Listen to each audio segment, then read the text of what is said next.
Nah, banyak sekarang di era pandemi ini banyak orang yang minum vitamin dan beragam macam vitamin. Apakah beragam vitamin ini memang diperlukan bagi tubuh dan memang meningkatkan ketahanan tubuh kita mungkin? Kita akan bersama dengan narasumber kita pada hari ini, Dr. Alin ya.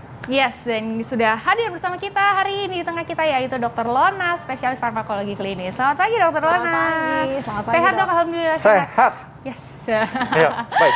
Oke, nah Dr. Lona, ini banyak sekali fakta mitos yang beredar di masyarakatnya. Imunitas tubuh nih, katanya terbentuk karena kita minum vitamin. Ini fakta atau mitos sih dokter? Fakta. Fakta. Jadi vitamin itu kan zat gizi mikro, artinya diperlukan dalam jumlah sedikit, tetapi penting untuk tubuh kita, terutama sel-sel tubuh kita menjalankan fungsinya dengan normal. Jadi kalau kita mampu memenuhi kebutuhan vitamin harian kita, tentunya fungsi sel tubuh kita juga akan baik dan sistem imunitas tubuh kita juga akan terjaga. Dan ini penting kan, mengingat kita hidup di masa pandemi, menghadapi si virus corona, memiliki sistem imunitas tubuh adalah salah satu faktor yang dapat melindungi tubuh kita dari kondisi penyakit ini.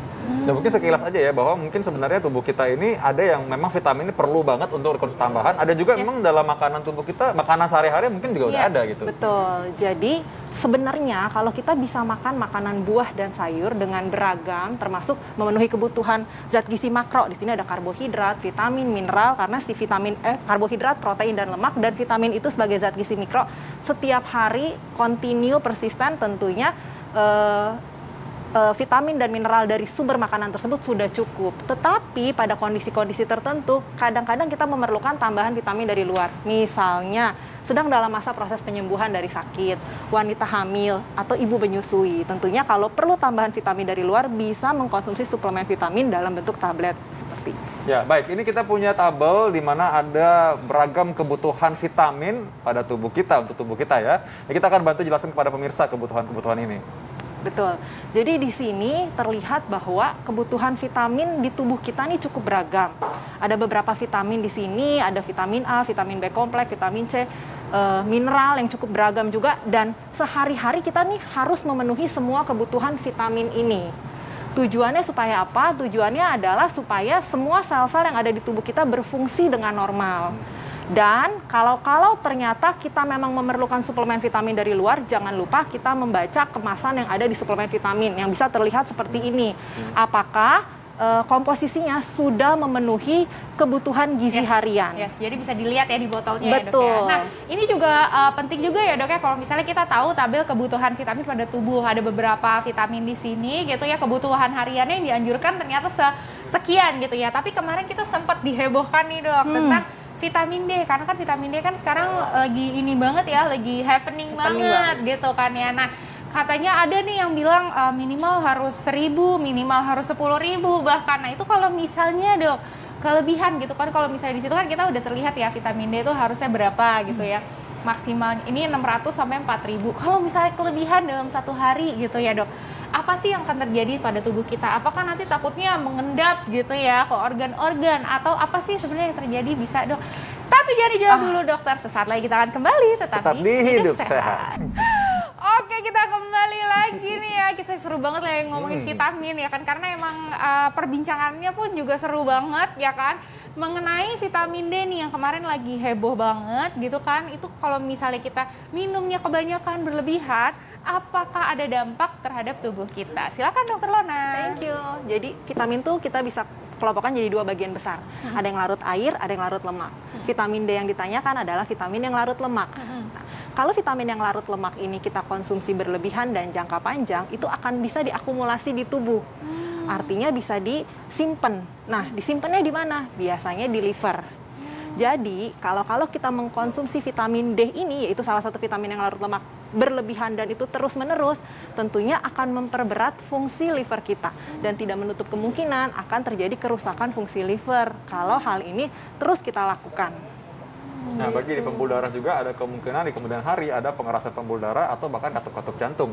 Nah, tapi mungkin bagi pemirsa sekalian perlu ya dokter Alin tahu bahwa berapa sih batasnya gitu, misalkan kita konsumsi vitamin D itu dalam satu hari dok.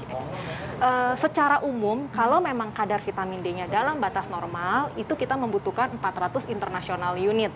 Kalau kita beli misalnya vitamin D dalam bentuk tablet, itu bisa dibaca di informasi gizi tentang kandungan vitamin D itu kisaran antara 1.000 sampai ada yang 10.000.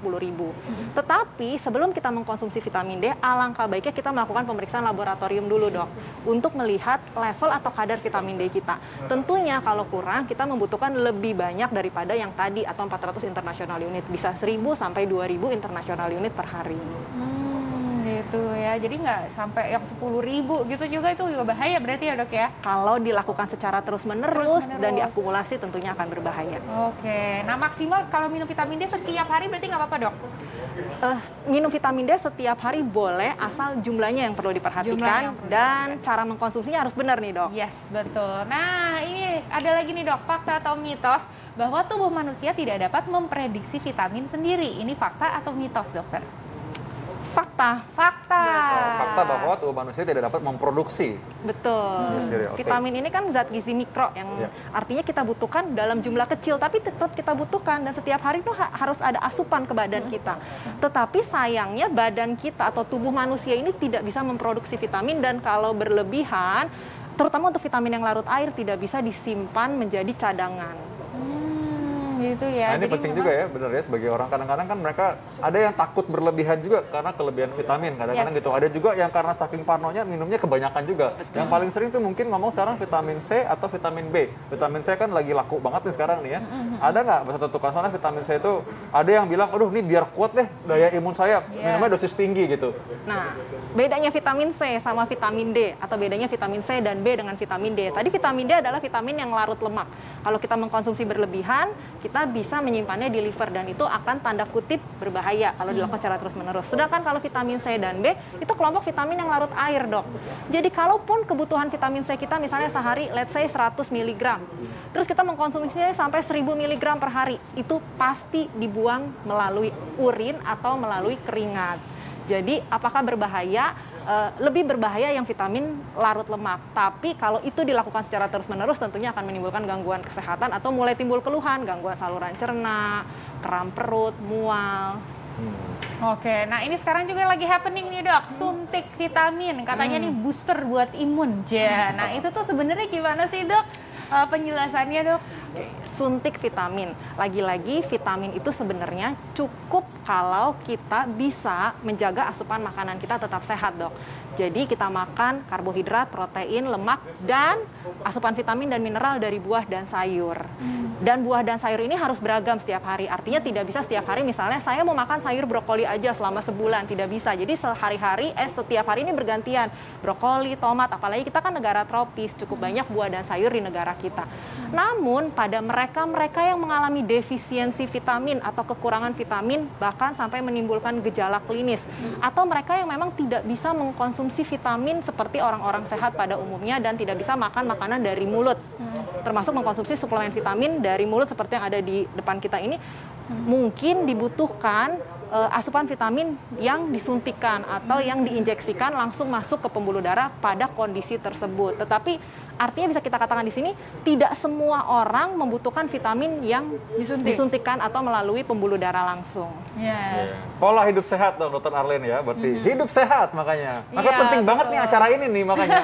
Kalau nonton tiap hari pasti jadi lebih pintar untuk hidup sehat. Betul gitu ya. Jadi sebenarnya memang vitamin tidak bisa diproduksi oleh tubuh kita, tapi kita juga butuh vitamin nih ya kan, untuk kita berfungsi, untuk kita imunitas kita juga ya, Dok ya. Kurang vitamin bisa bikin gagal fokus, Dok. Wah, itu lagi. Makanya ya. nggak boleh gagal paham. Jadinya gagal paham jadinya ya. Nah, makanya tapi kita juga harus mengkonsumsi vitamin sesuai dengan kebutuhan harian ya kan. Jangan juga berlebihan dan jangan juga kurang juga. Nah, gitu. makan nggak boleh asal kenyang, tapi tadi ingat bahwa ada buah dan sayuran yang menjadi sumber vitamin alami buat hidup kita. Sekali lagi apa namanya? Pola hidup sehat. Yeay. Terima kasih banyak Dr. Lona. Terima kasih Dr. Lona. Semoga bermanfaat untuk teman-teman yang sedang menonton, dan juga terima kasih banyak sudah menonton Hidup Sehat. Ternyata tidak terasa udah 60 menit ya kami menemani Anda. Ya. Aduh, sayang banget Saatnya kami pamit. Jangan lupa selalu saksikan Hidup Sehat di TV One setiap hari Senin sampai Jumat jam 9 pagi sampai jam 10 pagi. Saya Dr. Vito Damai. Saya Dr. Edita Arlin. Indonesia Hidup Sehat.